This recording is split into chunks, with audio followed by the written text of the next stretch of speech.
26 minutes past 7 o'clock, 947-1290. If you want to get in touch with us, we have 41 degrees. And on the line with us, Dr. Bill Johnson, cosmetic surgeon, about innovations in the Botox treatments as far as facelifts and all sorts of different things that the Botox is for. But as far as when should you have cosmetic surgery? How young is too young? Dr. Johnson, good morning to you. How you doing? Good morning. How are you this morning? All right, sir. Well, we've had all sorts of things about preventative Botox and the inroads that you folks are making in cosmetic surgery and what's being done. But how young is too young for cosmetic treatments?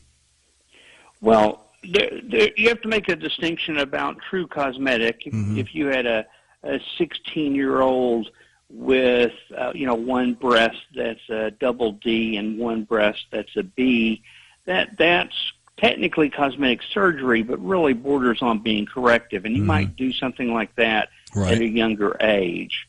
But for most of us, unless you are 18 to 20 years old, you really don't have an adult body or an adult face. And if you try and make changes before really about the early 20s, your background's going to change as that person matures, because they're going to finally get adult facial features and adult body features. So your changes might not be correct if you make them on a child. You may have made the wrong change when they're an adult. So a cosmetic surgeon and innovations in medical technology, Dr. Bill Johnson with us. Dr. Johnson, what is of course, the big story that we've heard just recently, Renee Zellweger, the latest casualty of internet firestorm over her looks. She's 45, and she no longer resembles her sort of original self, shall we say. A lot of people saying, and who is that now? Right. Well, that's a common with some facial cosmetic surgery, because sometimes the goal is to change the look, and sometimes the goal is just to make folks look younger. And sometimes in the attempt to make folks look younger, when you tuck here or pull tighter there, you'll change a facial feature enough that the person no longer looks like themselves.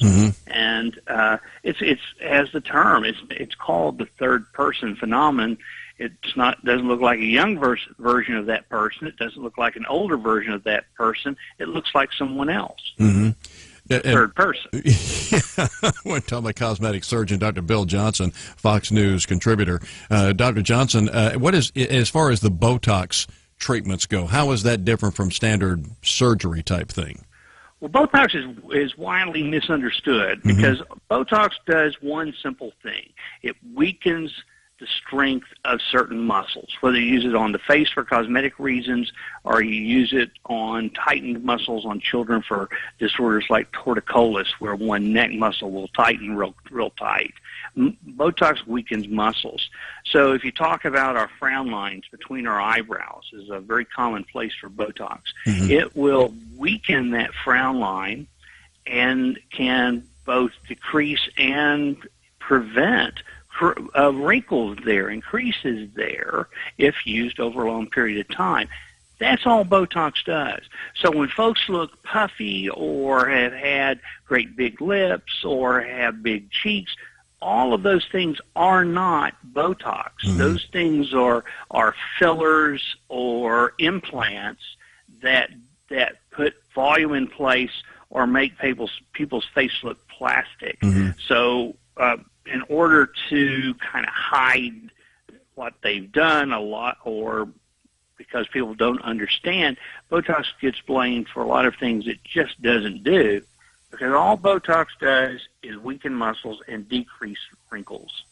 Gotcha. All right, Dr. Johnson, thank you for what you do. Dr. Bill Johnson is a cosmetic surgeon, and because a lot of times as a Fox News contributor, Dr. Johnson, I think that we appreciate everything that you guys do as far as healing people after accidents where it didn't look, where a face might be partially destroyed, and you guys can put it back together remarkably well these days. Well, thank you. It's an honor to be able to help. All right, sir. Thank you, Dr. Johnson. All right. Good morning. Good morning.